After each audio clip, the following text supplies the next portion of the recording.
Il-ġurnali tal-ħadd ikomplu jitkellmu fuq l-inkwiet intern li għandu l-Prim Ministru u d-diffikultà biex jieħu d-deċiżjonijiet. Dan l-inkwiet kompla jikber minn wara r-rixafil tal-ġimgħa l-oħra u l-Prim Ministru konfermanna li kellu laqat individwali ma' wħud mid-deputati tiegħu fil-jiem li għaddew. Il-gazzetti rrapportaw dak li One News ħabbar fil-jiem li għaddew li nhar it-Tlieta u nhar il-Ħamis se jsiru żewġ laqat tal-grupp parlamentari biex ikunu diskussi problemi interni. Fit-tmiem attività li matul indirizza l-Partitarji Nazzjonalisti fil-Gżira Awċija l-Prim Ministru ċaħat li jeżistu xi problemi fil-grupp parlamentari tiegħu. Dan minkejja li fl-aħħar jiem kien hemm mal-20% tal-grupp parlamentari li kritikaw l-amministrazzjoni tiegħu.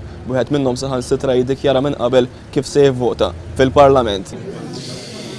Jiena m'għandix dissent fil-grupp parlamentari, għandi grupp parlamentari ta' deputati li l-kol kemm huma jixtiequ jikkontribwixxu dejjem iżjed għal ġid ta' pajjiżna.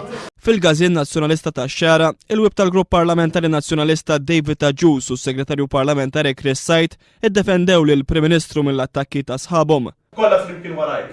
Il-Grupp Parlamentari kollu tal-Partit Nazzjonalista m'għandi l-ebda dubju li huwa wara l-Prim Ministru Lorenz Gonzi biex ikompli jmexxina. Fil-grupp parlamentari m'hemmx problemi li kif qed issejħilhom inti, fil-grupp parlamentari hemm membri parlamentari li waslu il-pożizzjoni tagħhom u l-Prim Ministru bħala kap tal-partit jisma' wkoll dawk il-pożizzjonijiet. Tkellmet ukoll Giovanna De Bono li kienet l-unika kelliema li ma ddefenditx lill Prim Ministru mill-attakki ta' sħabu.